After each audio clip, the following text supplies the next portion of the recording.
And we're back with another episode of the Lakers Fast Break podcast. It's Gerald Glassman coming right back at you here from Lakers Fast Break, Pop Culture Cosmos, where we cover the latest news and trends in pop culture each and every week, twice a week, wherever you get your podcast, plus also as well, of course, all the stuff that we do at Inside Sports Fantasy Football. We just recorded literally seconds ago.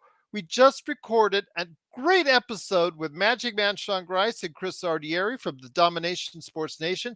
Go ahead and check it out on the Pop Culture Cosmos channel on Facebook, Inside Sports Fantasy Football on Facebook, or Pop Culture Cosmos on YouTube, or wherever you get your podcast. What we talked about were the biggest surprises to us so far in fantasy football. Plus, of course, we've always got our woof woof woof picks for the doghouse as far as the underdogs for NFL Week 7. So go ahead and check out what we think at Inside Sports Fantasy Football. Plus, we answered your questions out there, some really good questions each and every week that we get dropped on. So we truly appreciate it. And a big thank you to the entire crowd at Inside Sports Fantasy Football. So go ahead and check us out there. Plus, also as well, Joe Soro, he's going to be here in a second. In fact, he's coming live right now.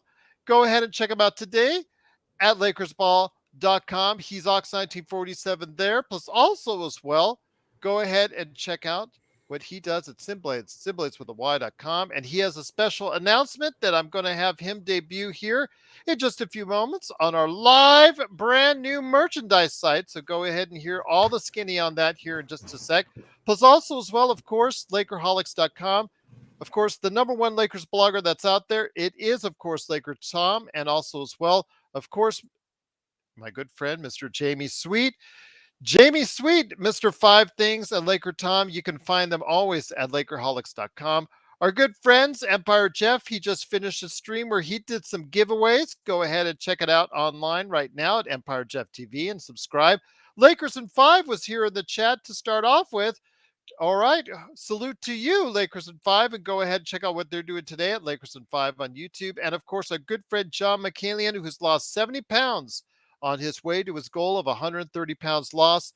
Go ahead and check out his great streams at the John McCallion channel. And speaking of YouTube, we are thankful that you have just really helped us out. 1,070 subscribers strong. So just truly cannot thank you enough for doing so and being a part of what we do. But if you're not yet a subscriber, please click on the little Joe right there with the beady eyes right there, the eyes that are popping out. Now, not the one up here. Yeah, those eyes are actually like they're in, but I haven't mentioned Nerlens Noel to him yet. So Nerlens Noel gets mentioned. His eyes pop out like you see below. Click on that and you'll get the latest notifications on when we go live with the latest Lakers Fast Break podcast. So it is time, everyone. We have a major announcement. As we said, a merchandise site is now live, and here to discuss that today is the guy who's responsible for said site. It is the guy behind Simblades, SimbladesWithAY.com, and Ox1947, LakersBall.com. It is Joe Soro. And Joe, great to have you here. I'm going to be bringing it up for our folks here in just a second, but wanted to go ahead and make sure you give the particular details on our Lakers Fast Break merchandise site. We've had actually small ones in the past. I built one a long time ago off of TeePublic and actually got a couple sales, and I just truly thank those individuals for buying it. I didn't even know they did. That was really cool. But this is something more elaborate. I think that a lot of people out there will hopefully enjoy. So the link has been created. There's merchandise on there. There's a little edit. There's a few things we have to adjust. Mm-hmm. One being that there are people in Canada that listen to us and the Philippines. International shipping has not yet been established, which wasn't a surprise. That's something we're working on. And the other is, other than the hats, you don't see a display of the actual gear, like if it's on the right side, middle, or left, but you'll have that option, and you'll have the option to do more than one logo. So you guys can really design this for your stuff. But Gerald, being the meticulous person that he is, he felt that it was important to see what you're actually buying before you buy it. Diagram the obvious. So here we are adjusting. It's really just that one adjustment other than the international shipping. and then at that point, you guys will be able to see what you have. I highly recommend the short sleeve hoodie. The Badger brand is ridiculously good in terms of quality. There it is in detail right there. Yeah. There you And go. obviously there's hoodies, there's regular shirts, there's sports shirts, there's, zip up shirts. We just put this together so you guys can have every option. Beanie, hat, and this will get better and better as time goes on. This is kind of just the beginning. And we're ready to start branding. This is essentially what this is. And we're gonna be Sin Blades. As much as I love my stuff, when we're on this show, it's going to be time to start branding our own gear. So when we're on here, we're going to be, or at least I am, I'm going to be wearing LFB gear so that it stands out. And again, you guys are going to have a chance to, if you have any requests, I can send it over to merchandising. And the way you're going to order it is you're essentially ordering through a third party, even though it's my party. In terms of my connection, it's just easier for you guys to go direct to them versus going through us. We're not merchandising people. In a way, it's kind of like we've licensed our info to them. Kind of like if you're Marvel, they're going to hire Hasbro to do all their figurines and their merchandising. It's just much easier to not have a third person in there dealing with all that. So you're going to deal directly with them. So if you have any issues with shipping, you have any issues with whatever, you will deal with them. And again, the cool thing is I'm like the parent, right? So if the child doesn't do their job, you guys can come on here and go, hey, man, I ordered something and, didn't come for a month and I paid for it. Like something like that, just go ahead and email us and I'll go ahead and look into it. But again, my crew over there are pretty good at what they do. Obviously, things like that do happen on occasion. As the show grows and there's 10,000 to 100,000 people, buying gear, that's a different ballgame. Right now, we're still kind of small, so I don't think we're going to probably run into that too much. Once again, it is the Lakers Fast Break. It is Joe Soro talking the merchandising for the Lakers Fast Break. Truly appreciate you joining us and allowing us the opportunity to go ahead and bring it out to you. If you're listening to us wherever you get your podcasts, please note I've put the link in a shortened version, a tiny URL in there in the description. So even if you're listening, you can have access to it immediately. So while you're listening to us, you can actually click on the description, and in the pop-up screen on your internet, on your phone, you can go ahead and order and look through some great merchandise. Also here today, good man indeed. He is the madman from Toronto. He just joined me and got out of traffic for Inside Sports Fantasy Football. It is, of course, the Magic Man, Sean Grice. And Magic Man, great to have you here. I'm glad to hear Joe actually taking some of my input, because the original way the input was given back to me was sort of explicit. We'll just leave it at that. It wasn't consumer friendly either, but again, we'll just leave it at that. Magic Man, you also had some issues because of the fact that you, Zangerstein, overseas, were not able to purchase. But knowing that's going to be rectified, what are you looking at getting, my friend? Go ahead, Magic Man. You're on up. Right there. Gotcha. Go ahead. I got you. Go. You're up. Well, first of all, we need to find a way to get the hell LFB into Canada. Yes. Well, I was promised by Joe that he would take care of it, so he says he's going to take care of it. He'll take care of it. Yes, he'll take care of it indeed. Absolutely. Go ahead, my friend. Yeah, Joe recommended the short sleeve hoodie, so that's what I'm going to grab. Gonna grab me a nice trucker hat. Those look very nice as well. And Gerald is getting a little nippy and up in Canada, so I think I'll grab a beanie as well. I think I'm looking at the beanie. I'm looking at the beanie, and I have been since last night. So that's the one thing I might be very interested in. Not sure exactly pinned down which color, but I'm thinking I'm looking at that. But I will say also as well, Joe, I do want to go ahead and mention in the chat before we continue back on the merchandise site. And of course, what we're talking about with Anthony Davis as well. So never fear, Lakers fans. We're going to be talking about Anthony Davis here in a sec, plus all the stuff that we got in the description as well. Intel Wild in the super chat, and thank you so much for the super chat as well. Truly appreciate it. Joe, what do you think of that pinhead of a governor in our lovely state trying to ban artificial grass? I can't really say what I want to say because we might get flagged for terrorist acts. So I'll just leave it at that. I think Gavin Newsom is sewer trash. Everything about him and everybody that supports him is that. So that's kind of how I feel about that. Okay. He is one of the more despicable people that you'll probably ever run into in terms of anyone in general. Massive hypocrite, typical wannabe dictator who panders to whatever.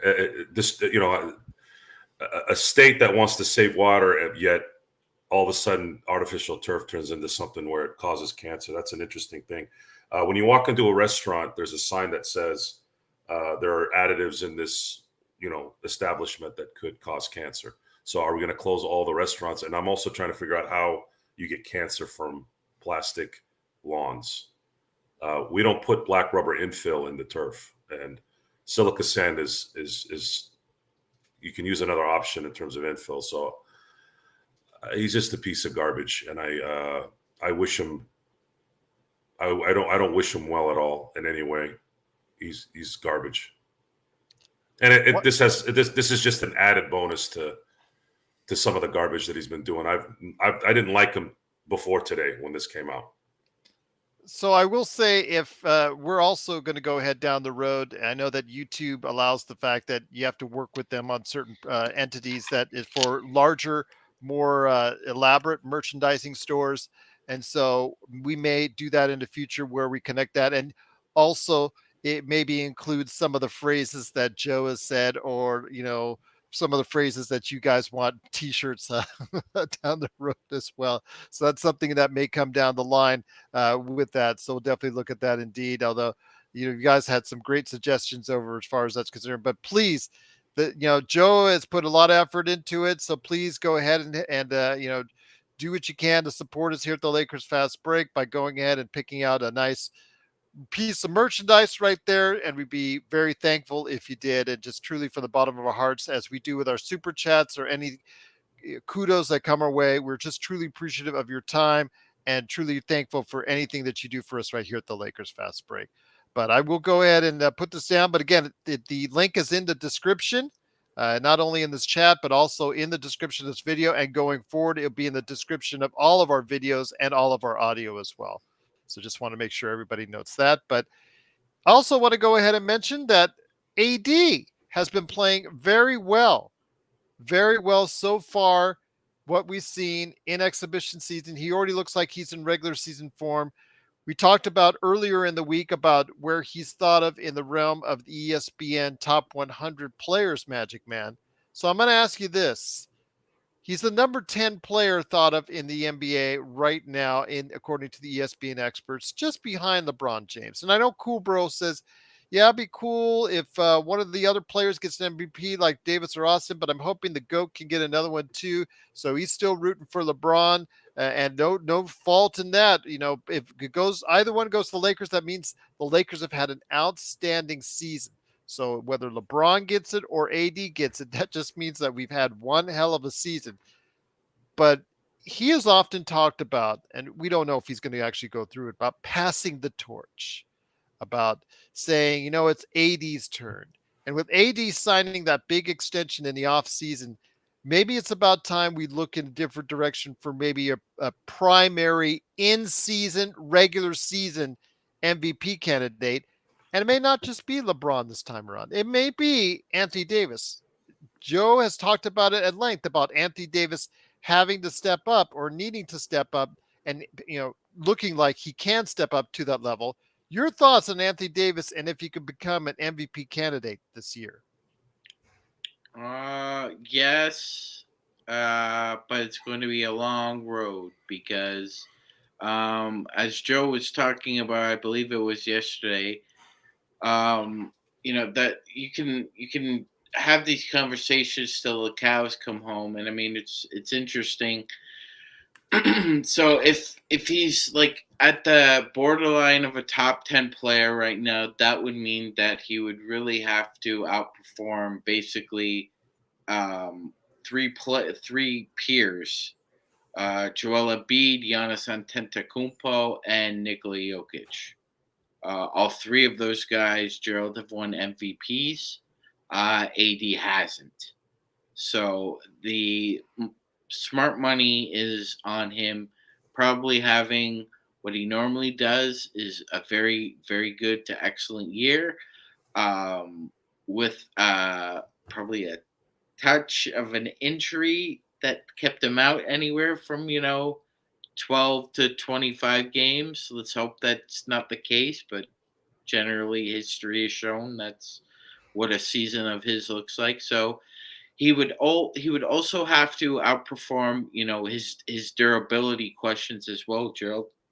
So it's a combination of him playing at least 70 games, at least, and again outperforming all three of those players. And really, um, one of the big kind of symbolic uh, images that we had for at least for Embiid's MVP was that in at least one of those games he finally outplayed him. Now he didn't play in the second game, but he outplayed him when they first met up. AD would have to basically outperform Giannis twice, outperform Embiid twice, and outperform Nikola Jokic just about every time they play each other. That's a tall ask, Gerald. That's a really tall ask. Not to mention the fact that we know how dominant he can be, but it's inconsistent. Because it's not that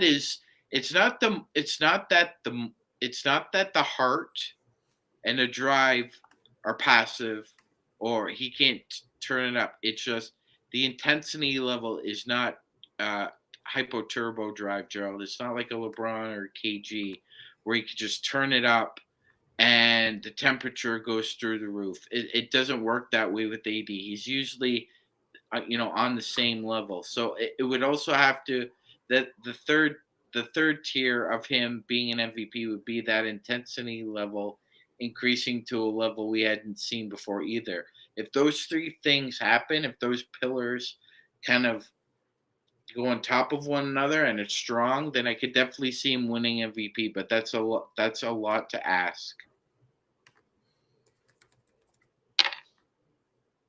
Once again, it is the Lakers Fast Break. It is Gerald Glassford along with Magic Man Sean Grice and me as well, Gerald Glassford and Joe Soro as well. Thanks so much for watching and listening. Happy birthday for us. We're 4 years old on YouTube as of today, and we thought we'd celebrate by showing off our brand new merchandise line. So go ahead, check it out in the description. If you get a chance, and if you go ahead and order some stuff, we truly appreciate it from all of us right here at the Lakers Fast Break. I do want to answer Cool Bro's question before we get back into some AD details, because he's asking Joe and I, because he asked last show about Magic Man's favorite NFL, Major League Baseball, and NHL teams. And Cool Bro, you'll get to know Joe's favorite teams, especially on the NFL and MLB side, in great detail. I will just tell you that right now. But Joe, refresh everyone's memory on exactly your favorite NFL, MLB, and NHL teams for Cool Bro out there. My favorite of the three? What's your favorite NFL team? What's your favorite Major League Baseball team? And favorite NFL team are the Steelers. Baseball is the Dodgers. Hockey, I never really had a favorite team, although I did follow the Kings and the Penguins in terms of trying to support them and support them. I will tell you, for me, it's the Golden Knights here. It was the Kings, but coming to Las Vegas in '95 and finally seeing a pro team here being at the level. Two pro teams. One just won a WNBA title today, which we'll talk about at the end of the episode. But yes, the Golden Knights for me, it's just been a fun ride watching them win the Stanley Cup. but also as well for an NFL team. I don't really have one. As I tell the story here, the Los Angeles Raiders ripped my heart out when I was a kid, and I'm a football fan, but I don't have a specific favorite team. I go to the Raiders games every now and then when I get comps, but that's about the best of it. I will tell you though, for a Major League Baseball team, Joe has every right to go ahead and hit me up. And I remember a couple of days ago, Joe, Jamie was messaging me. He was so pissed off at the Angels saying we need to blow up. And I'm like, I've told you this years ago that the Angels needed to trade away Trout. He's injury prone. He just doesn't, he'll be great on another team because with the Angels, it's all over, and obviously you lost Ohtani. He's going to go ahead and sign with the Dodgers here over the summer. Yeah, it's just at this point, the Angels are my favorite baseball team. Used to be the Dodgers for many years, but yeah, it might be the Dodgers once again once they get rid of Dave Roberts. So who knows? We'll wait. They're not. They're bringing him back. Yeah, I know. That's the problem. As you'll tell me for the next year, and I'll agree with you, that is the problem indeed. Because if I can see it, I'm not a Dodgers fan. The company should and the organization should see that as well. But big shout out to the Aces. Great win by them, but we'll talk about that later on in the episode. But Magic Man and Joe, I want to ask you this: when it comes to AD, Joe, you've been saying for weeks now that Anthony Davis, this is his time to stake his claim at the top of the food chain for the Los Angeles Lakers and being the guy during the regular season that can get it done. You are the first. If he does play at that MVP level this year, if he does become more than just an outlier or here in Vegas, a distant long shot to win the MVP, if he moves himself up, you should get the credit at being one of the first individuals out there that really got on people's cases to let them know about how good Anthony Davis can really be. I'm giving you kudos that if he does really. So do you think he will go ahead and still get it done? That's a great question.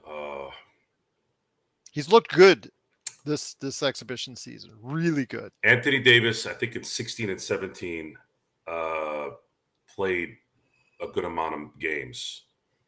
And I think if he wasn't in New Orleans, he might have won some awards. I think being in New Orleans really is a detriment to someone's career. I mean, you have to really be lights out big.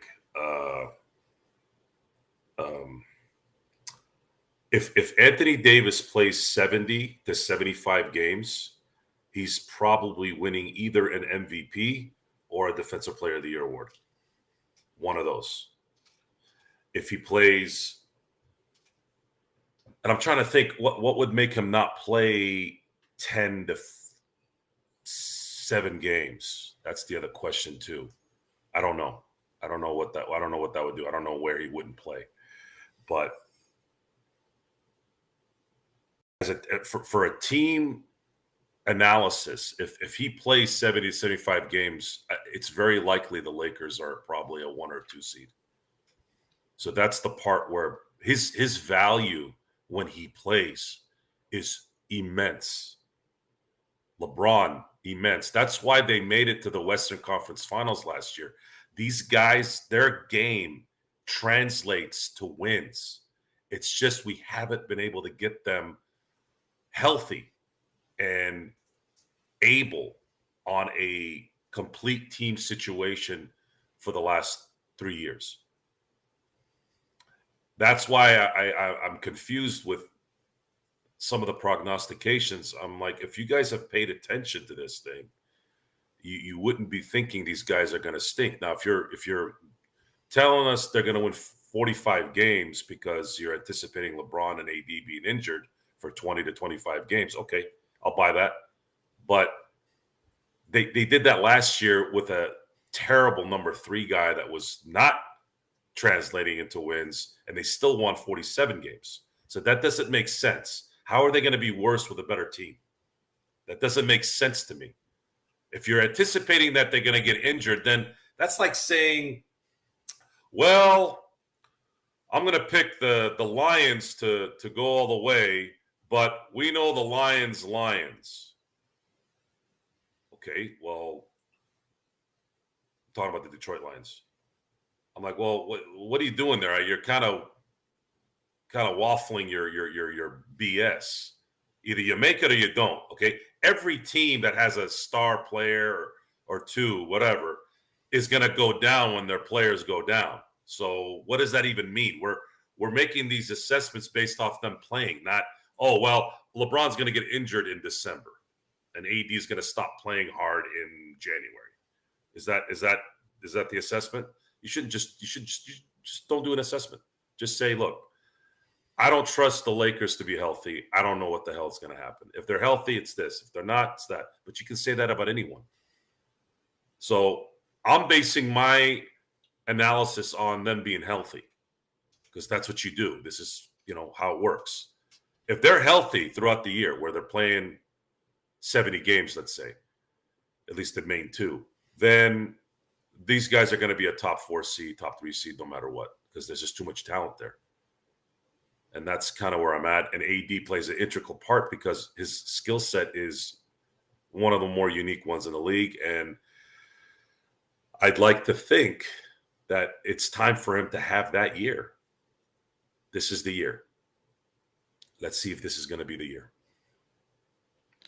Magic Man, when it comes to AD, it's him stepping up. I think he can be in that conversation, but it would be tough, Magic Man, just to consider, putting him above. I got you.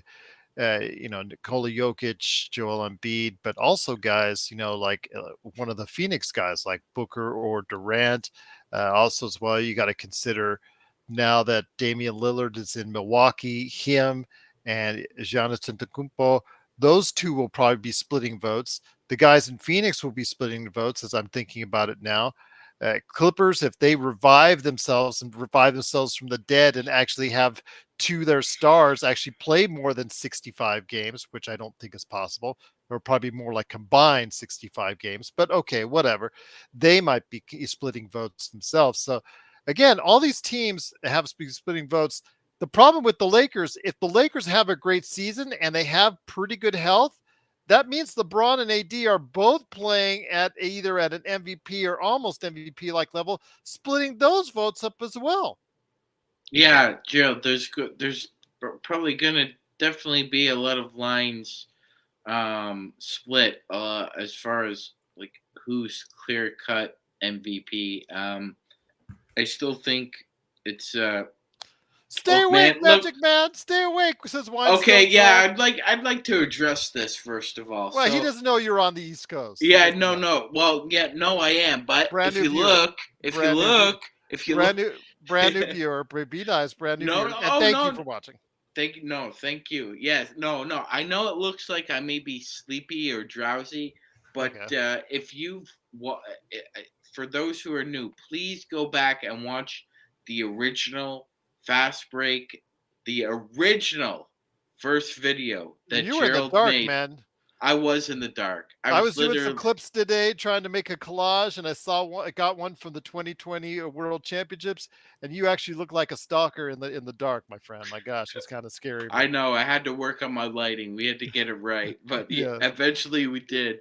Yes. But it looks like I'm sleeping or drowsy, but that's just naturally how I kind of look from afar. I can tell you I'm wide awake.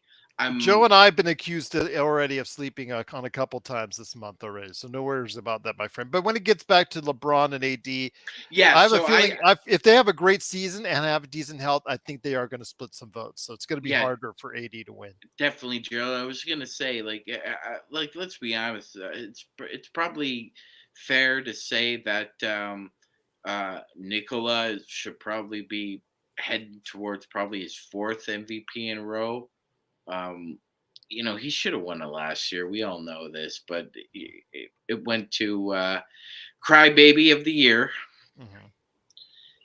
And it's just going to be hard, Gerald. Yeah, it's going to be hard to crack that egg and vault yourself ahead of everybody else. Because like you said, the guys in Phoenix, the guys in Milwaukee, even Steph, if Golden State has, a 50-plus win season, Gerald, Steph's going to take a chunk of MVP votes.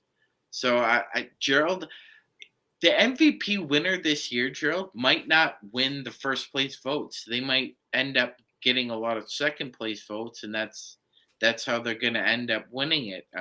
That's how Magic won his when he was up against Charles Barkley, if you remember that. Yeah, I And do. Gerald, let's also keep in mind too, if you're talking about AD season where he potentially wins MVP and Defensive Player of the Year. That hasn't been done in 35 years either, Gerald. Some paralleled, right? Yep. The last guy who did it was Michael Jeffrey Jordan, and Michael Jeffrey Jordan was 20, wasn't even 26 years old yet. AD is in his 30th year uh, of our Lord 2023, and Gerald, I think he's gonna win. He could win one of the two. It's asking a lot. And as Gerald emphasized it with the cherry at top, there are so many other teams that are just double stuffed with superstars that it's going to be hard to differentiate yourself from the rest of your peer group. That's true indeed. I think AD does have a chance, but again, if there's decent health on the Lakers, which we're all hoping for, and the Lakers have a really strong season, it's probably going to be lead to a split vote because even the sentimental individuals out there will probably pick LeBron or put him high up if he's anywhere near having a really strong season and playing above 65 games. So that will take away the vote for AD. But if AD can get in that top five conversation, I think that's a win. And that I think that also means the Lakers are having a pretty darn good season. But once again, it is the Lakers Fast Break. It is Joe Sorrell along with Magic Man Sean Grice and me, Gerald Glassford. Thanks so much for watching and listening. It's our 4th birthday on YouTube. So thank you so much for joining us on YouTube. 1,070 subscribers strong. Let's hope in the next 4 years we can do a lot more and give you a lot more right here at the Lakers Fast Break. Don't forget, we've got our merchandise site now available for you to go ahead and make those orders. Go ahead and check it out today in the description. The link is below, not only on YouTube, but wherever you get your podcasts.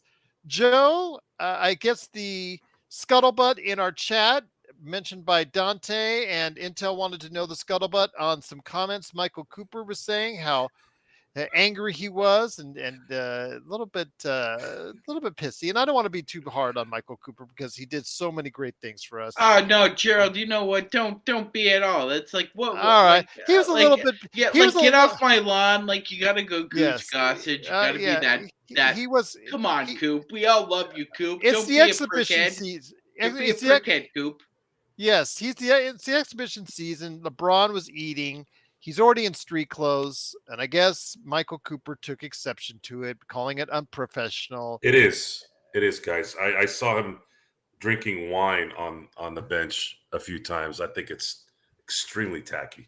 Have a feeling you would say that. Yeah, that's just be a professional, guys. You're on a basketball court. You're sitting there drinking a drink and getting buzzed or whatever it is that you're doing, eating a sandwich with, it's a game, guys. I don't remember eating on the sidelines in any of my games. I know we've seen some stuff in the NFL where they're eating a banana or something like that, but I think that banana's fine. There's a potassium deficiency thing there. It makes sense, right? Which, by the way, most of the people in the world are potassium deficient and magnesium deficient. Probably why a lot of people are sluggish. And then Joe Rogan goes on and talks to millions of people about TRT and brain fog pills and all this, when in fact all this extra stuff is not really needed. It's just you need to get those minerals in your body. But anyways, I don't understand it either. I don't know why he's eating or drinking on the sideline. If you want to eat, go to the locker room. So I'm with Michael on that. It looks tacky.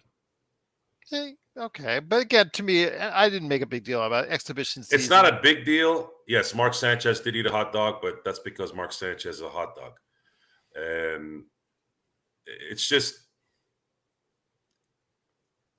not, like you said, it's not professional. I mean, I'm not going to get on him for it. I'm not going to think about it, more than what we're talking about now. But it's kind of like, dude, just don't do it. It looks dumb. kind of Magic like Man? skinny jeans on a dude. I know it's the style. Like you're getting to that point where you're like, well, it's well, yeah, but skinny jeans look stupid to me. It's like pants with flip flops. Magic Man, any thoughts about that? Are you going to go all Clint Eastwood, Gran Torino on us out on the lawn too, my friend? No, not that far. Okay. I'll go out on the porch. Okay. Because Michael Cooper really was going, he was going full lawn. Yeah. Same with Goose Gossage when he blew up pepper flakes out of his ass because Jose Batista threw a baseball bat.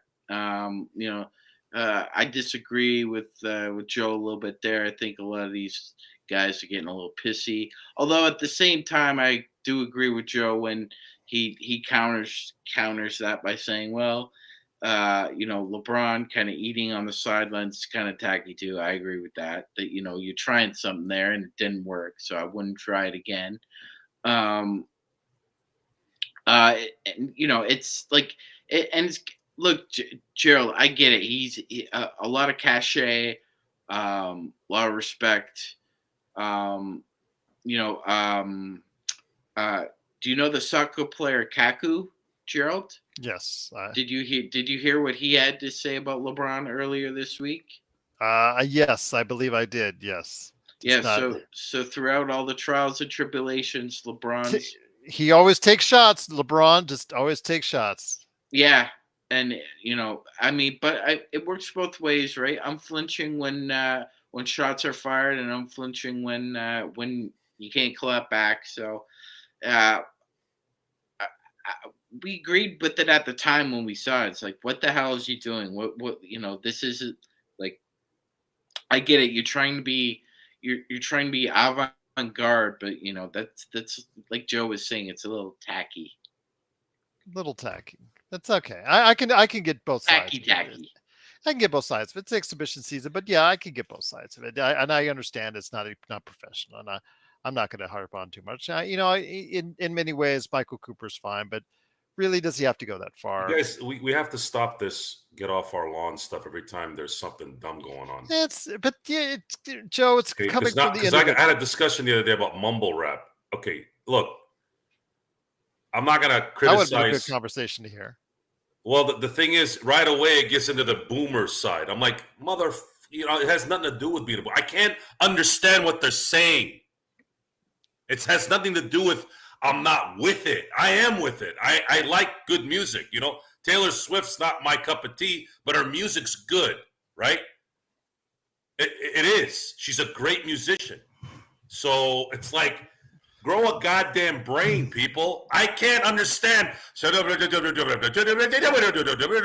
the hell kind of music is that? I can do that.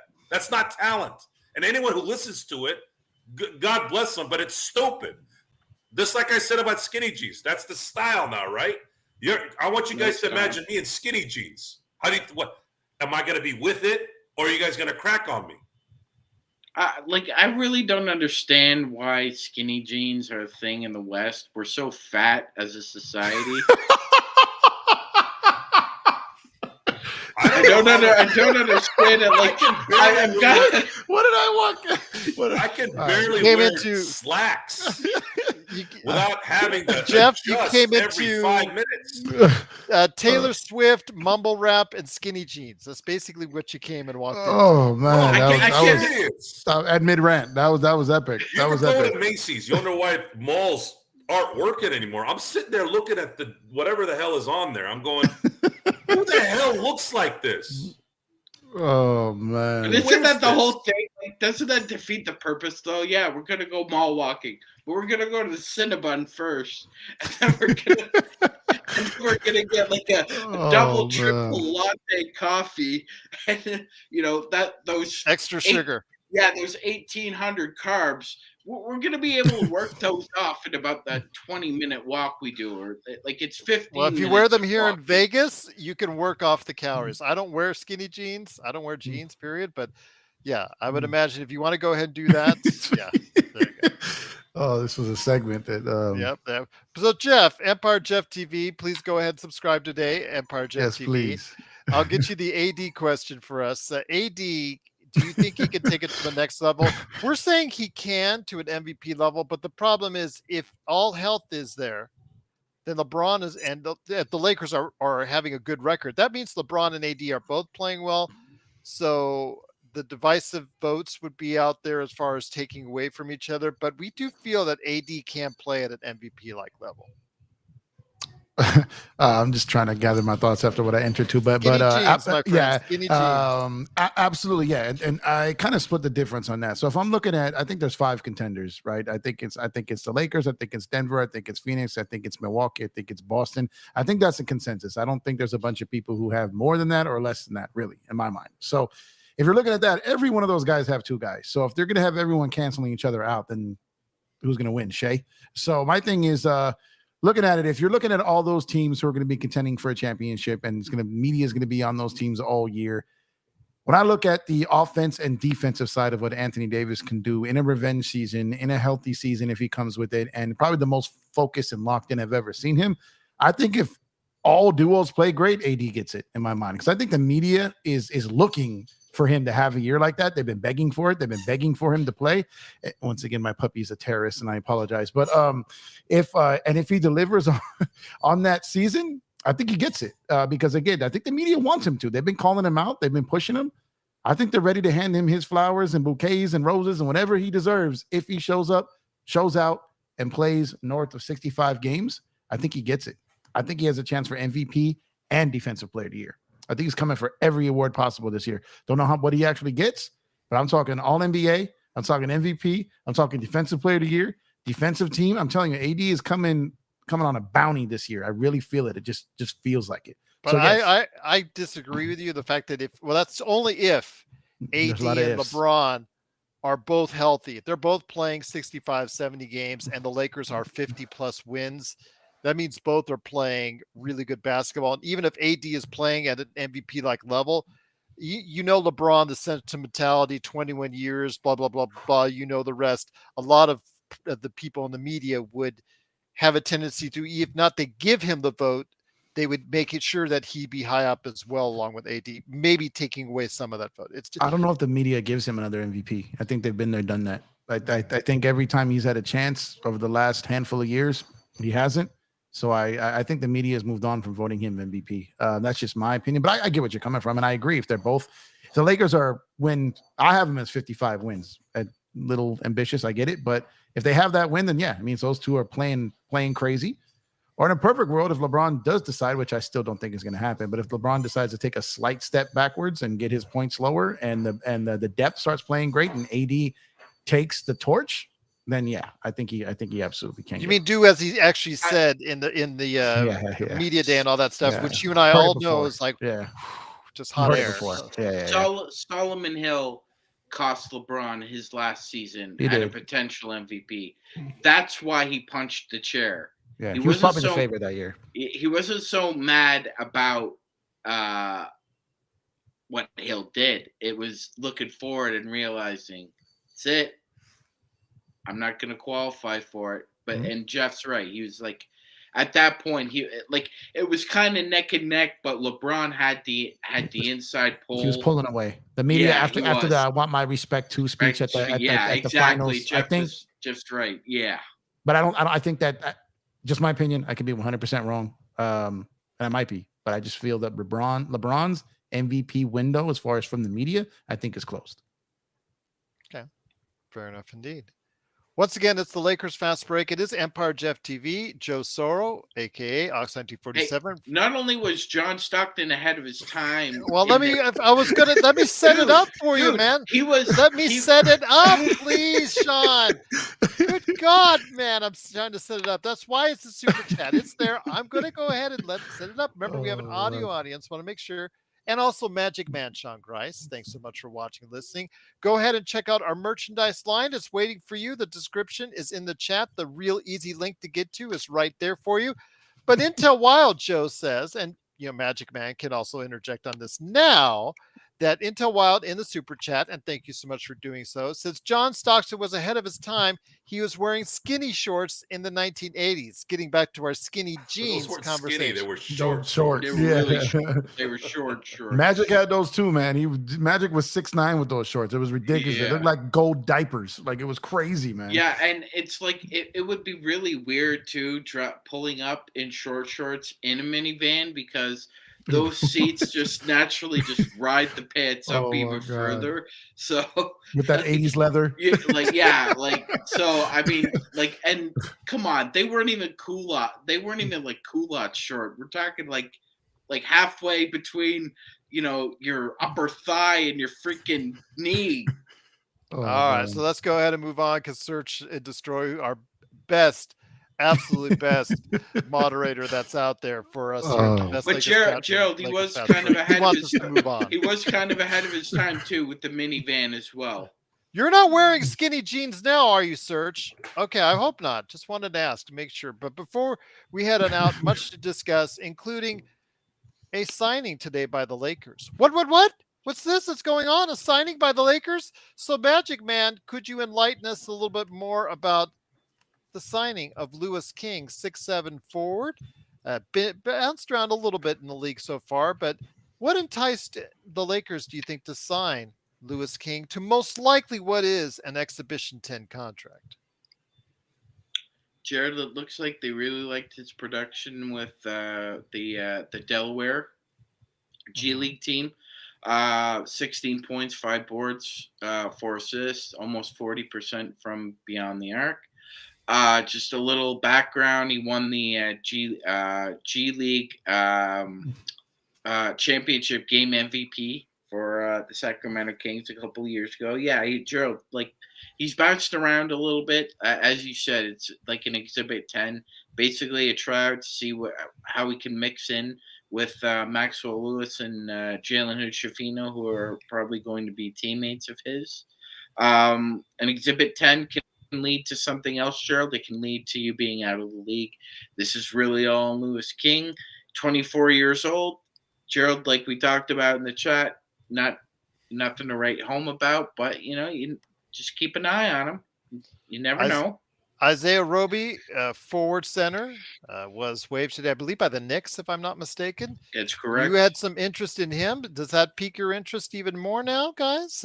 Isaiah Roby there, Magic Man? I would say as a 15th man, it would. Yes. This is a guy who's not more than 2 years removed from a 30-point game in the NBA. Now, I'm familiar with meeting the moment, Gerald. Just hasn't been able to find playing time. It's again, though, look at the pedigree. Coveted by Oklahoma City and Sam Presti. Again, another Presti guy. Doesn't get an opportunity straight away. Doesn't get an opportunity there. And obviously the Knicks felt that, I guess, between Julius Randle, Isaiah Hartenstein, and Mitchell Robinson, Gerald, it's going to be hard for Roby to get minutes. But let me ask you this. Jeff pointed out in our previous chat about how if we decide to get a 15th guy, he should be someone that should be more than just a 15th guy that's looking for an opportunity, someone who can make an imprint on this team and possibly kick some guys out of the rotation. I mean, do you agree with Empire Jeff there, Joe, about who we get on as a 15th guy? Yeah, whoever we get now needs to be an impact player because we already have enough role fillers. We have enough of those. If you're going to save that spot for a just in case guy, that someone that might come out of the woodworks or the forest or buyout guy down the road, it's got to be somebody that's gonna kind of come in like a Bob McAdoo or Spencer Hayward before he went kind of AWOL towards the end of 1980. So yeah, it's a smart move because we don't really need anyone. We don't need anyone. I think we have enough depth right now to run with what we run with, even if we have a couple of injuries. And if there's a few guys, I can't. I mean, this preseason has gone way better than I actually thought it would. It's like everyone's kind of been positive. They've actually played well. Even guys like Reddish showed a little bit of something. Jackson Hayes kind of surprised. I mean, Austin Reeves hit 63% from three, 69% from the field, averaged 17 points from the field. I mean, these guys look like they're ready. And if they come into Denver, now here's what's going to happen. They beat Denver in the first game. They're still going to say, well, Denver had a ring ceremony, because that's what we do in society. We make excuses when it's convenient for us, right? Because, that's what weak-minded dipsticks do. What's going to be cool is if they beat Denver and then smack Phoenix in the next game, then watch how much I can't go that way. Sorry. Watch how just in 2 games of an 82-game season, you're going to start hearing some things, because that's what they do. That's what the audience does. They over-exaggerate, they overrate, they over-analyze what is going to come now. And then, of course, they'll, let's say, lose the next 2 games to Orlando or something like, oh, God, LeBron sucks. He's not better than Jordan, blah, blah, blah, blah, blah, blah, blah. So, yeah, that's – I am not in any way thinking about roster 15. I really am not. I'm focused on what the Lakers have right now, and I believe they can win a championship with what they have now. But that's great. But it was talking about this, or talking about Fatto Beardo, who didn't show up for practice, Joe, and we decided to talk about the Lakers today.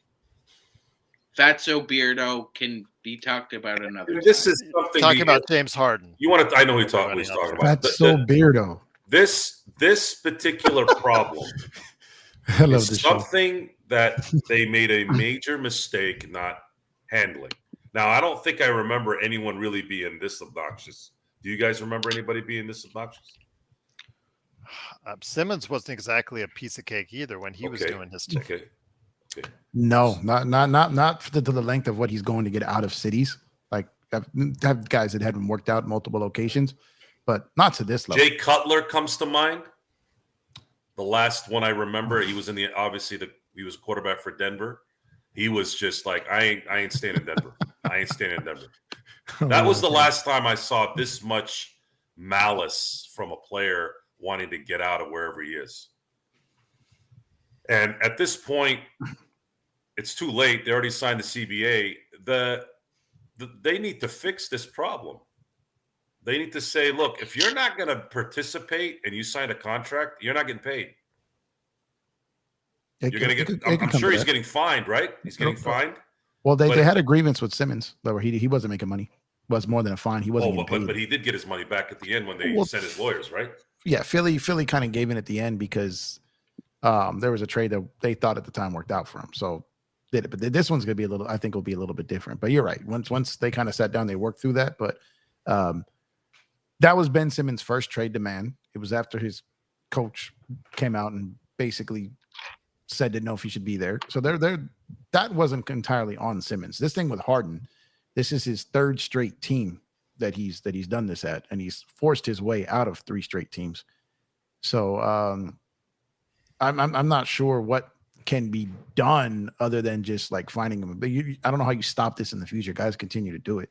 So but the Harden thing is, I don't know why teams still. I guess the real argument, Joe, is why do teams still want him? I guess would be it's nowhere in Houston. So let's look at the last 5 years. Houston, Brooklyn, Philly. Even if you get a well-behaved James Harden, he's going to fall apart in the end. He's not going to get you where you need to go. So what is it? Why are teams even interested in him? Matt Barnes said it best. Like, the league don't need you. The league doesn't need you. And I think like the league may show him that. Like, I don't know an option out there outside the Clippers right now. And they're not going to bid against themselves. So I was saying earlier, there really isn't a move right now until like December or January for Philly to really get anything that can help them this year. Like, that Clipper package isn't going to help them win games this year. So like, where does he go right now? Like I don't even know if the end is like what's the end until Christmas time? Like, where is it? could be China. He has a I familiarity there. I He think can't play that the league There's is already. really only two options. He plays and he plays well because he understands this is it, or you go home because you can't have the in between, Gerald. There's no in between this This is time, true. like there was in Houston, and they let him do it again in Brooklyn too. Nope, not gonna happen. You either show up, button up, fly straight as an arrow while you're here. We'll do what we can for you in the meantime, or you can sit on the couch and watch the world go by. I don't know if that's an option though.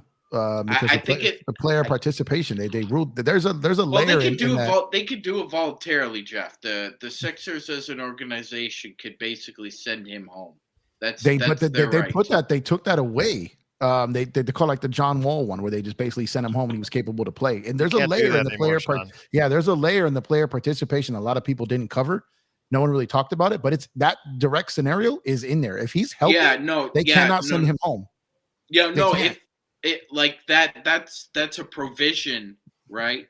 That if he doesn't show up, they hold his rights and he can't become a free agent. But they can send him home. They can send him home as an organization. Yeah, that was a little Are you different. sure? I'm positive because the layer. You're right. That's correct. They'd have The to work la- out something with the league and the layer of players the union provision first. Yeah, states 'cause that if like it's incumbent, it's on him to show up. That's right. Jeff, Gerald are correct. Okay. With that, he could show up and they could still say, you know what? Okay, you showed up. We'll pay you up, but you're going home because we're not dealing with this. That's what I think is one of the only two scenarios because you can't have this guy with this it's performance art, Gerald. Let's be honest. That's something a lot of people should be complaining about right now. Okay, LeBron's eating on the bench. That's fine, whatever. The bigger issue should be what Harden is doing right now. Again, trying to continually go ahead and make the narrative about himself. Like Jeff said, it's the third team he's done this with. It gets old. It gets tiring. It gets just to the point where, you know what? I don't care. He's an aging player trying to hang on to whatever he has left. No, He has moments, he has glimpses where it's there, but most of the time it's not because he chooses not to play. He chooses not to give efforts in games. You see it. Talk about his defense. What defense? He doesn't give that anymore. Again, we saw in the playoffs when he was doing it for that kid that got shot. You saw in that game, we talked about it. That was really inspirational. That was something that was the best of Harden at this age, at this point in time in his career. We saw the best in that game, 2 games in that series. You saw he could still bring it back. But they still managed to go ahead and mess it up because they couldn't figure out where Joel Embiid, he's only 7'1", and they couldn't figure out where he was in the last quarter of their games, their last game. Even going, and that's all true. Even going into that series, you'd have to say, okay, as far as stars go, he's probably on the cusp of being the star that's most likely to be out of like the top 30 players. Like he's the one that's going to regress the most. And he has. Yeah, and he already has regressed. Yeah. He already has. And yeah, it's like I understand and Jeff asked a great question about, why are there whispers about NBA teams still seeking his employment, based off of a regression, a headache to deal with, both privately and on the court. You know what? A lot of it, Jeff, just comes down to I think that the talent meter is like dropping really suddenly, but he doesn't see it, right? It's almost as if it's like it's a one person. And it's so hard to stay in shape at all those clubs that he goes to. Yes. Really hard. Round is a shape, Gerald. Round is a shape. That's true. And Gerald, so are those boosts he's always. But in. Gerald, 4 or 5 years ago, a lot of people talked about this happening. T-Mac and Reggie Miller both talked about his game won't age well if he continues this lack of focus, this lack of attention to your body, Kobe said it. Yeah, and Kobe said it himself. It's like, yeah, will this style play win a championship? No, not at all. So I mean, this is kind of the train meeting the station here. As far as his star, kind of, he's a supernova and it's burning out, Gerald. And nothing's forever, right? That's why you sign a contract. Nothing's forever. And hopefully this slams the door on this BS with him, because I'm with Jeff. I got no use for you, man. I don't want you in this league. You make this league look like a gong show sometimes. And I love this sport, and I don't want to see somebody like you contaminating it. Yep. If I'm the league, I try to find a way to convince or pressure or whatever Philly to let him ride out the season, and then they hold the rights to Denver, let him play anywhere. He can't play overseas. He can't play anywhere. Nowhere. I mean, I get him out the league at this point, because he again, if this is a 24-year-old phenom, that's tough enough. But you got what he's doing right now, throwing a tantrum because he had nowhere to go on his opt-out. There was nowhere to go. His desired destination had no cap space. There was no market for him. He had no option but to opt in. Yeah, this is Antonio Brown without the crazy. Yes. Yeah. Well, so he's sitting there and he's like, okay, I'm going to opt in and want to be traded to the Clippers. For everything I've been told is Daryl Morey said, okay, opt in and I'll try to trade you there, but I want value. And the Clippers figured they had all the leverage at that point, and Clippers pulled out of like 4 trades this offseason. They've left everyone hanging. Their GM left and went to Washington, and Lawrence Frank is he doesn't know what the hell he's doing when it comes to completing deals. So they're kind of stuck in that limbo. They only have a couple of chances to get any type of trades right with their books. So and the Clippers, you're sitting and thinking back, man, you already got a team full of dudes with mental health problems. You want to bring James Harden in there? Like the Clippers are like, okay, we'll take him if he's free, a la the Lakers and Chris Paul when they thought he was going to get bought out. We'll take him if he's free, but we're not paying for this. We're not paying for him. And I don't know another team in the league that's going to pay much for it unless they just want a salary dump, a la the Jordan Poole in Golden State. Like someone who wants to get out of a contract that isn't working, and they may take a flyer and waive him. But the thing is, his worst nightmare is getting traded somewhere and then bought out because he can't sign with any like top 10 team at that point. So that's his nightmare. He doesn't want to get traded somewhere. He doesn't want the OKC move where they take him in, take some picks just to take on his salary, and then he gets waived. Like he can't, like the list of teams that he couldn't sign with is a third of the league. So it's a crazy situation. I've never seen one like this. I don't know if we'll ever see one like this again. And I don't know why he's just not worth the problem. Sorry, long-winded, but that's all. He's not worth it. Once again, it's the Lakers Fast Break. It is Empire Jeff from Empire Jeff TV. Please subscribe to his great channel today, along with Joe Sorrell right here as well from SimBladesWithAY.com. Of course, Magic Man Sean Grice. Of course, myself, Gerald Glassford. Thanks so much for watching and listening. Please support our brand new merchandise store in honor of our 4th birthday on YouTube. Go ahead and check it out. It's in the description below. Joe Intel Wild in another great super chat, and thank you so much for providing the super chat, Intel Wild. Truly appreciate it. He says, yeah, I've said it before and I'll say it again. Harden, Simmons, and Kawhi are everything wrong with the modern NBA, plus all the three-point shooting. Three-point shooting, again, depends on who's shooting it. And obviously the mindset, the mentality, and the way that they're going ahead to break down. I mean, that could be a whole show in and of itself. So I could see both sides of the equation on that. But Joe, do you also, like Intel Wild, see Harden, Simmons, and Kawhi as everything being wrong with the modern NBA?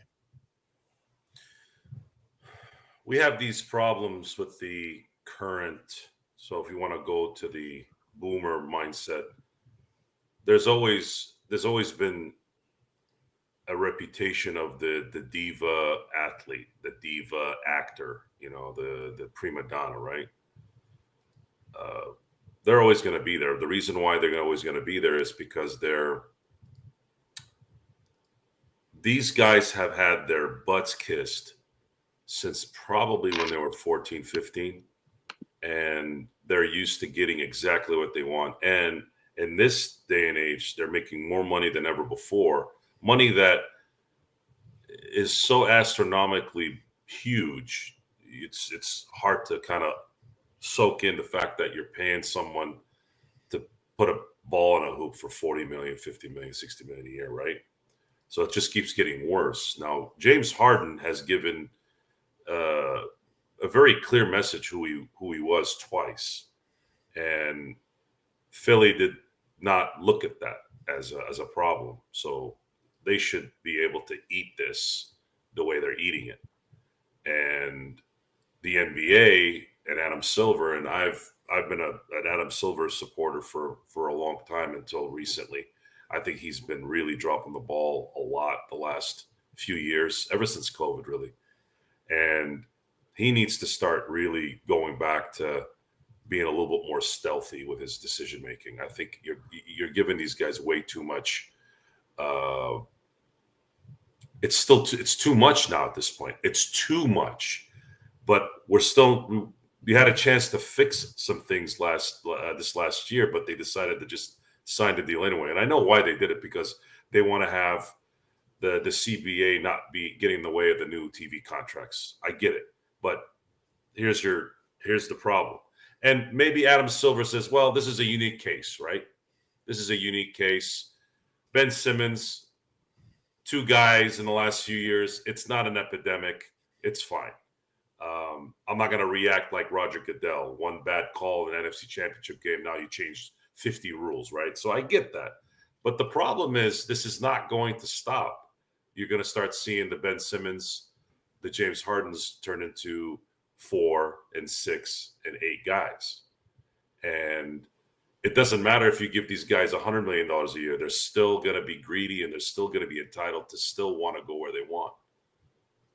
And that's something you have to get ahead of a little bit here. And as far as the teams not wanting James Harden, Clippers are not trading Terrence Mann. They've been very adamant that he's not going anywhere. Houston was rumored to wanting to take James Harden, but for some reason that didn't work out, whether it was him ruining it for himself in that case, not taking a max contract or whatever. I don't know what the deal on that was, but someone is going to have to trade. Philly's going to have to take pennies for James Harden. And the negative there for Philly really is you take James Harden off that team, now you're going to have to deal with Embiid next. And Embiid is actually, to me, worse than James Harden in a lot of ways in terms of his petulance and his just overall whininess. So Philly has to come to grips that the process is officially about to really, really die probably this year. And they're going to need to just understand that once they get rid of James Harden for nothing and not really get anything back of any substance, you're also pretty much ending any chance of Philly contending for a title. And then now you're going to have to deal with trading Embiid when he starts whining. And then you got to start over. And that's the reality of what I see in Philly. At some point, James is going to go somewhere. They're going to get tired. But they're not going to get anything is what my assessment on this is. Do you agree, Jeff, with what Joe was saying? Yeah, for the most part, the Houston. It's okay, thing, Jeff. You don't have to agree with me, man. It's all good. I said no. I said most. Gerald never agrees with me. No. I mean, and he's always wrong, but he doesn't agree with me. I'm more right than you are. Yeah, sure. I have a take that I always say. I'm always right sometimes, and I'm always right now sometimes. So what I'm saying is so that the rumor was that he had basically when he talked to Ime Udoka when Houston was a reality, he said he wanted to go back there and lead the league in scoring, and they're like, okay, no, like we don't want that. So that was the rumor. I don't know if that's true. That was the rumor. Then like again, he was looking around. I think at some point they're gonna have to, because you hit it on the head there. The Joel Embiid thing is a real problem. If they're talking with him and he's saying like, I want to be in Philly, I want to stay in Philly, I don't want to go nowhere else. Motorcycle. Sorry about that.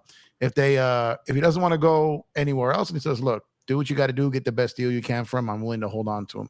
But if they start the season 3-6, 4-7, and he starts saying, "Hey, if we wait till December, we're out of this," and then they start to figure something out. Like I said, they really don't have anything to do right now. One thing to keep in mind, and this is interesting because the Clippers are playing a game of poker here. I don't know if they're going to win it, but they have not extended Terrence Mann yet. And the second they extend him, they can't trade him. They're that high on him. They're refusing to trade him, but they have not extended him. Why? So until he's extended, I'm not buying that they won't move him, because from what I heard, they offered him up for Drew Holiday. And from what I heard at the last minute when they made a Hail Mary effort for Dame, he was in the package. So they will trade Terrence Mann. It's just, again, who's going to pay for Harden? So there's only one scenario, and if you guys heard me say this before, I'm sorry, but there's only one scenario out there that gives Philly someone who can play now, that can help Embiid, who they can then retrade and get some type of value for him prior to December 15th. And the only really dude out there right now that could do that with is Chris Paul. So I think it's more of a possibility than people think. I'm not saying it's happening, but you're talking about a dollar for dollar move that can happen straight up. A guy that Philly can then retrade later and try to sort it out, and they can win games with him, and he can play with Embiid. But that's if you get into desperate times where you're like, we cannot wait to December with this. Like, we cannot wait. Outside of that, that Clipper package isn't helping you win any games. It's just not. If you're getting Rocco, Morris, and Batum, and a pick, and the Clippers haven't even fully engaged to do that, is that helping Embiid win any games? I don't think so. So there really isn't anything out there. That's really like almost the only move on the surface that can keep them afloat till December, January, when I think Dallas is going to blow up, and then Kyrie might be available. Plenty of other guys will be available leading up to the trade deadline when people start seeing their books and realizing they're not in it and what this summer is coming. So they need something between now and December is what they need. And as I look around the league, I can't find anything else like other than that. That's really the only move, and it's not a great move. It's not something I would love to do, but it's better than having Harden not play and Joel get frustrated. I don't see any other move. There you go. Excellent point. Excellent point there. But if you have thoughts like you are in the chat about James Harden and his situation, we want to hear it here in the chat down below. Lakers Fast Break, or LakersFastBreak@yahoo.com, or Lakers Fast Break on social media. But before we head on out, guys, still a little bit to talk about here. I know that Magic Man, you wanted to talk about what is the most likely the leading candidate, and I'm trying to line up an interview hopefully sometime in the next couple of weeks where we talk exclusively about the rookies here. But you want to talk a little bit about Victor impressing once again. He has not failed to impress us at any point in time in the exhibition season. Joe has complimented him on many occasions. I've told you my stories about how I saw him live the first time he came over here. I saw him live here in Summer League. He's the real deal. Anybody who's saying he's not, I think, is crazy. Your thoughts on what recently happened in regards to Victor Wembanyama? Well, thankfully, another former Laker is about to be infamous for all the wrong reasons, Gerald. We saw Thomas Bryant get posterized. Yeah, well, this time it was Reggie Bullock who got nutmegged by a 7'4" center. And it was pretty Reggie funny Bullock, to watch. aka shithead. Does he qualify as a former Laker? I refuse to accept him as a former Laker. He does. I know he does. Barely. Jeff's right, barely. Gerald, that was 114-20. Yep, I got it. All right, yeah. Thank you. Yeah. It was beautiful to watch. First of all, that would be like if we saw Yao Ming do that to Devin George, like Devin George, like that. Like Devin George is a little taller than Reggie Bullock, but my God, that's almost a full foot of a man being able to do that to you. And he ran around him, Joe.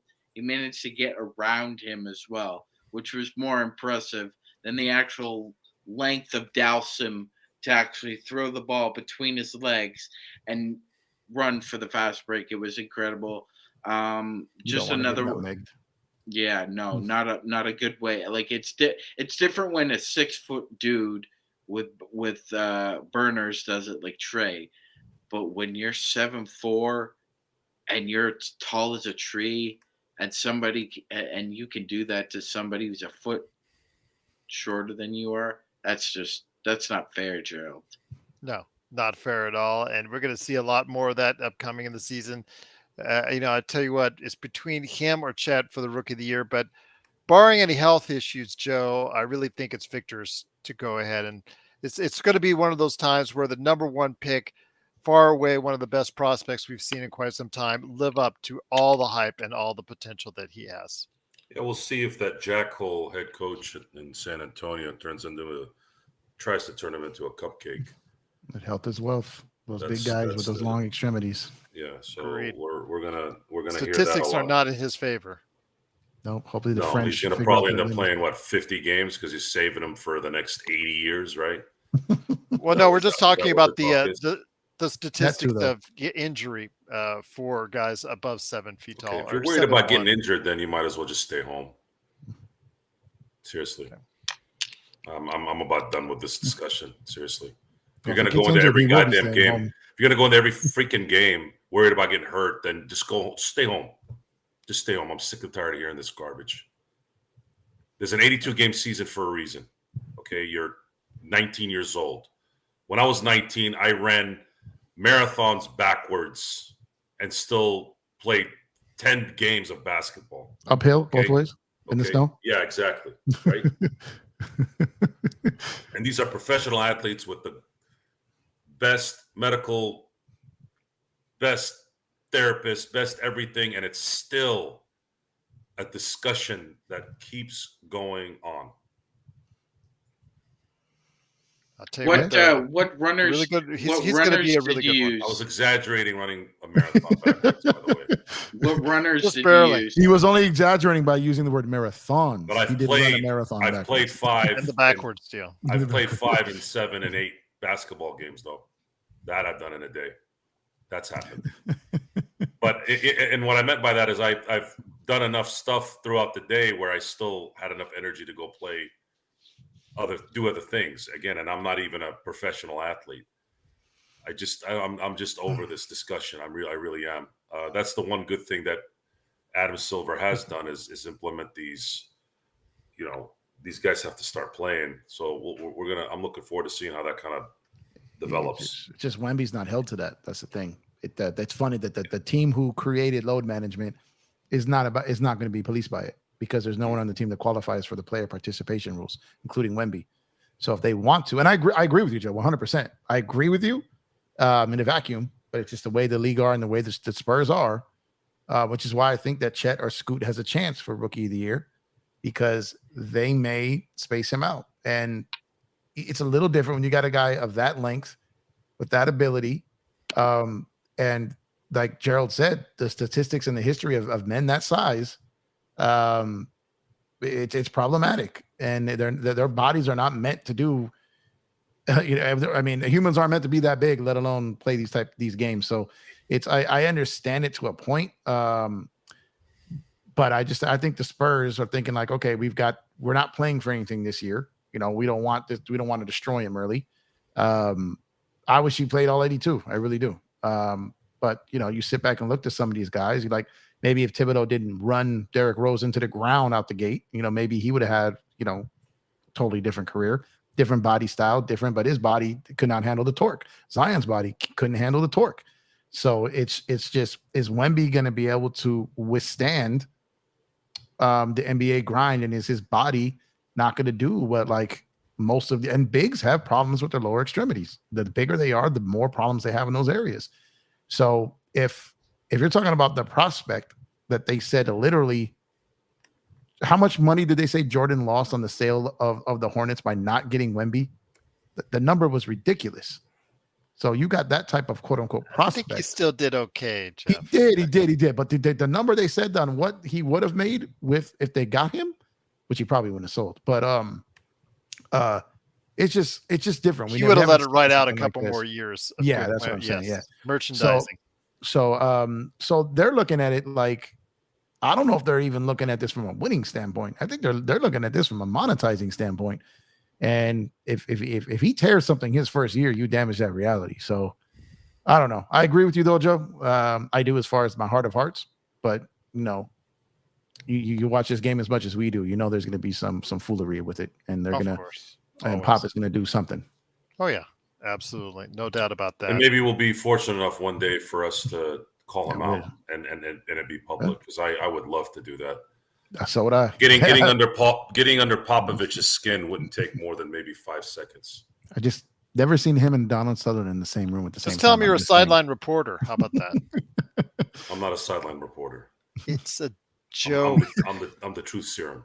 The truth serum. Well, that's for sure. But before we head on out, guys, thanks so much again for joining us. Please go ahead and check out our brand new merchandise line, Lakers Fast Break. I'm going to go ahead and pop it up, everybody, for one more time. We take a look at it. And then I got some final comments before we head on out. So, Joe, once again, any thoughts on your brand new, spanking new, brand new merchandise line I've got coming up right here on the screen right now, my friend? No. No?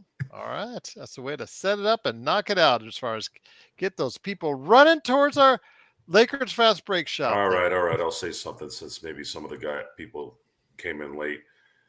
There's a couple adjustments that we're still making. One is we're going to have, you can see it in the hats and the beanies, but we're going to include it in the shirts and sweaters and stuff where you're going to see what it looks like. Because in the description, you're going to see left, middle, or center, right side on where you want the logo. It shows it on the hats, but it hasn't shown on the shirts and sweaters yet, but that's going to get adjusted. And then international shipping. I know some of you live in the Philippines and Canada. We're going to figure that out as well. Unfortunately, you guys are going to pay more in shipping, except for Sean, because I'm taking care of his. They're used to it, though. Because he's my friend. They're used to spending. And I love him. And he's my brother. And that's what you do for family. And so other than that, we're probably over the next few months. If I see something that I think would be cool, we'll add it on there. But either way, we have the gear. You're going to be able to represent, and it's time to brand this mother. You know what? And let's get out there, because I'm ready to start throwing some. I'm ready to throw down some verbiage on all the things I don't like, because no one else is doing it. Fair enough indeed. Once again, it is the Lakers Fast Break merchandise store. Go ahead and check it out today.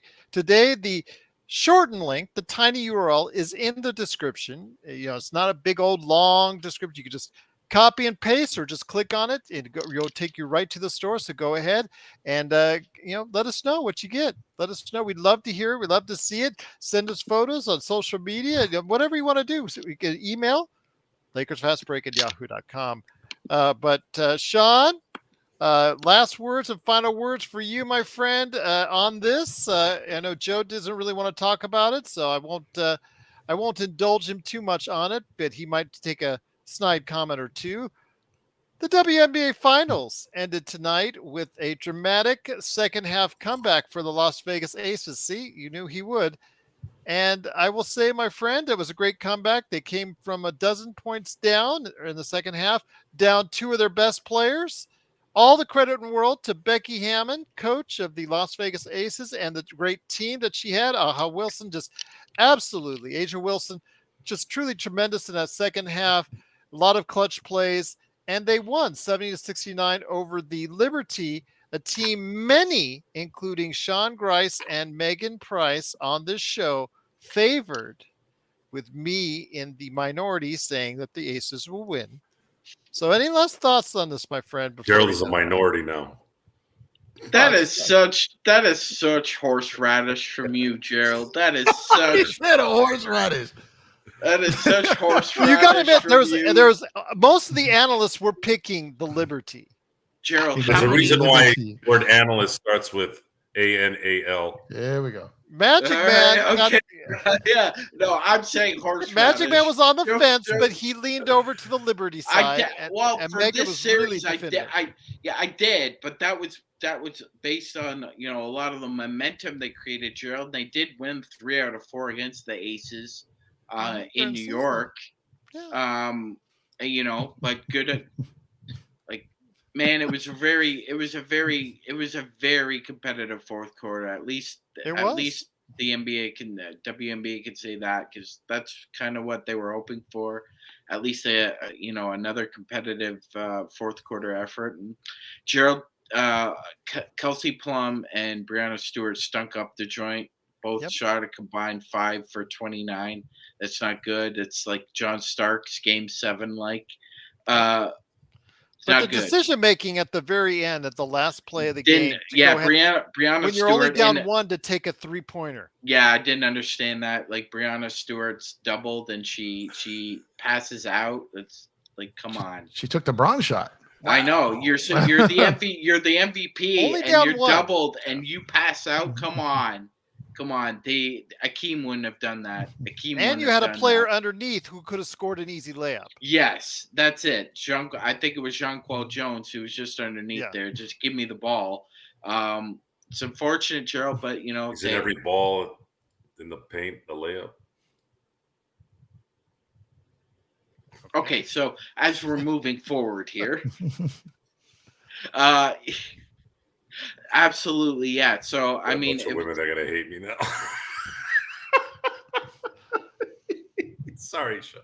Our female audience went out. I'm trolling, guys. I'm trolling.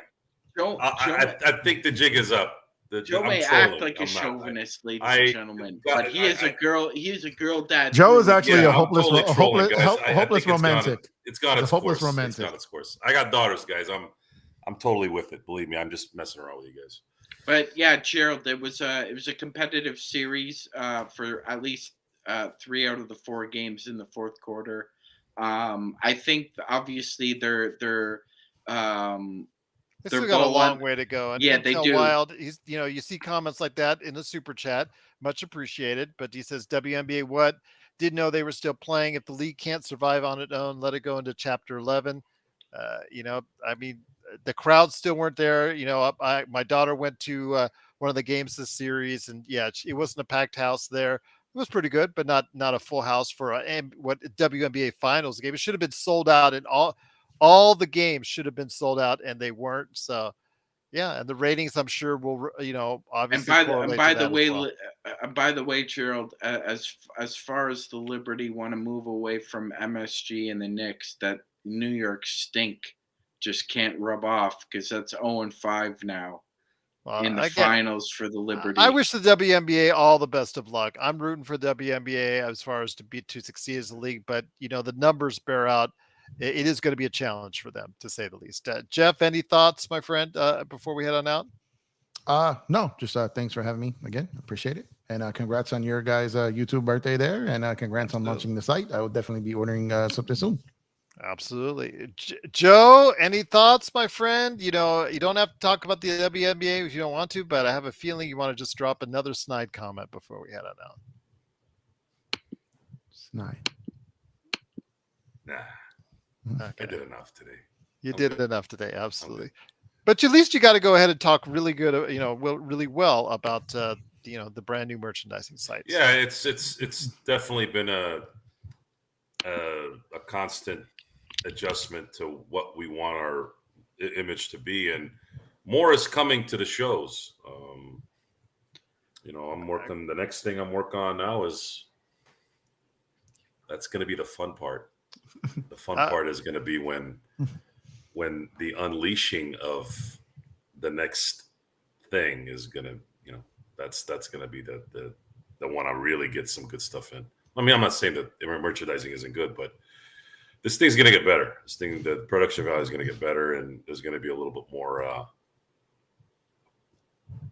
entertainment. Let's just put it that way. All right. Well, that's fair enough indeed. Magic Man, how many wins will the Lakers get? Because Marcus wanted to drop it in before we head on out, my friend. Go ahead, Sean. I'm sorry. I have to comment about the Frontier thing. We have to bring that up. Yeah. Did you chew out Frontier Internet? No, there was a very nice lady. It sounded like actually she was from the Philippines. So I think she was. And again, my best friend's Filipino, so I have an ear to it. She was sweet. and she actually diagnosed the problem quick, which is, it's like when I'm at a restaurant and the server fills up my drink before I ask. That's the only thing I care about. I mean, I care about the food tasting good, but usually that goes fine.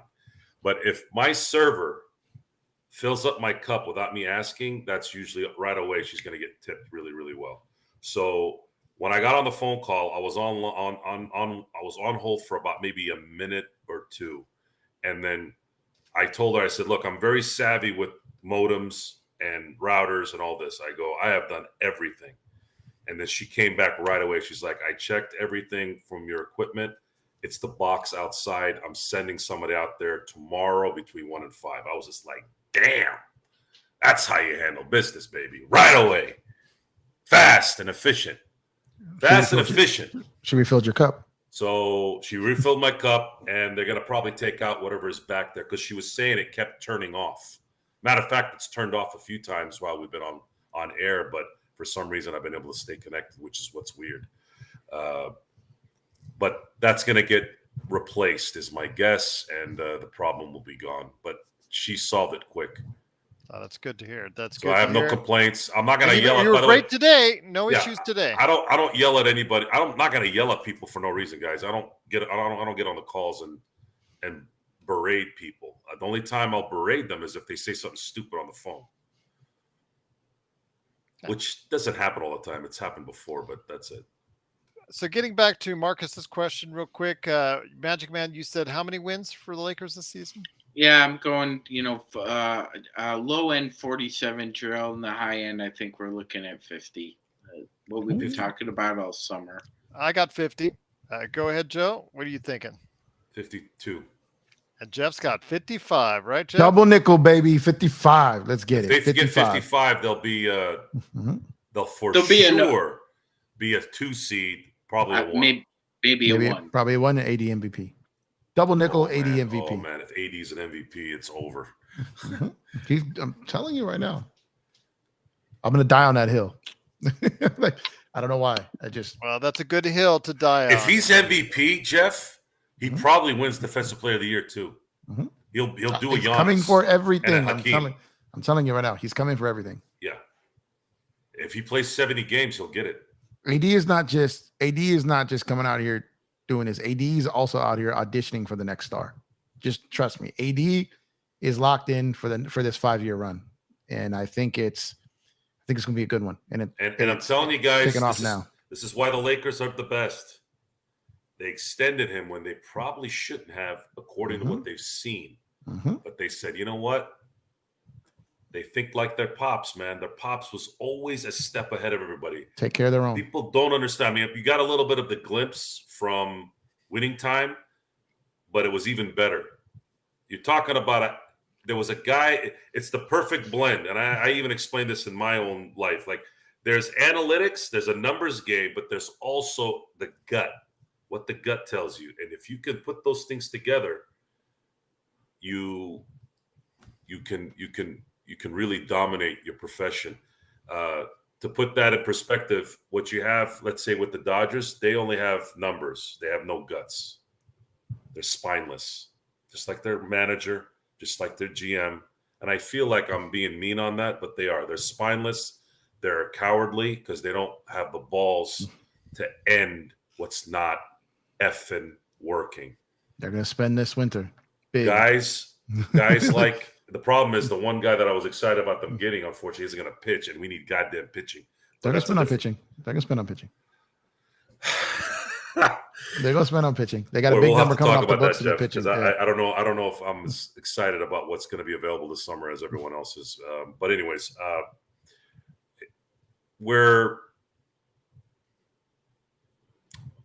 I just please stay healthy.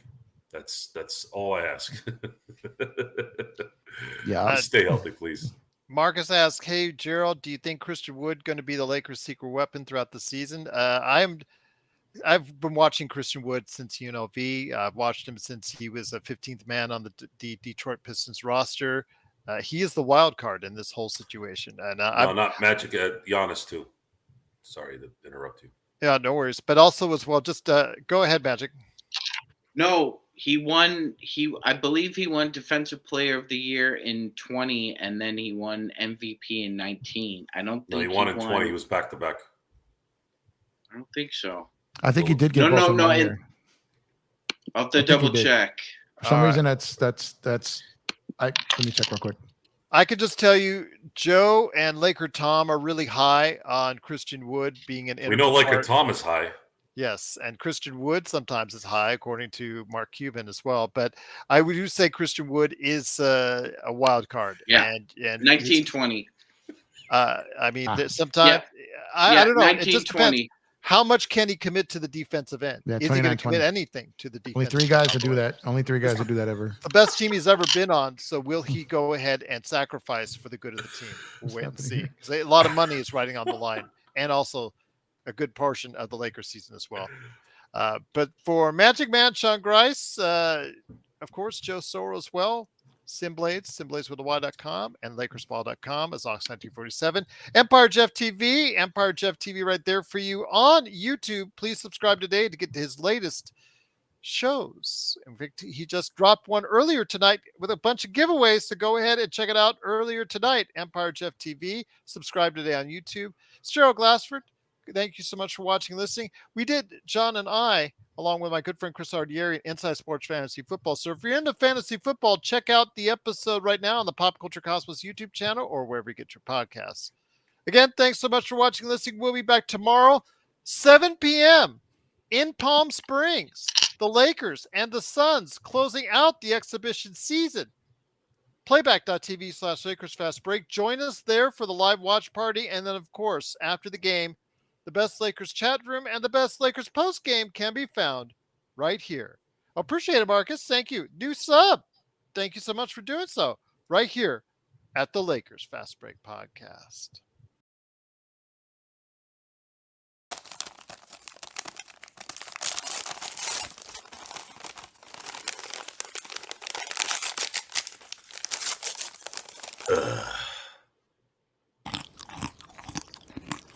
Happy birthday to us. 4 years ago, huh? 4 years, according to YouTube, and the world revolves around YouTube.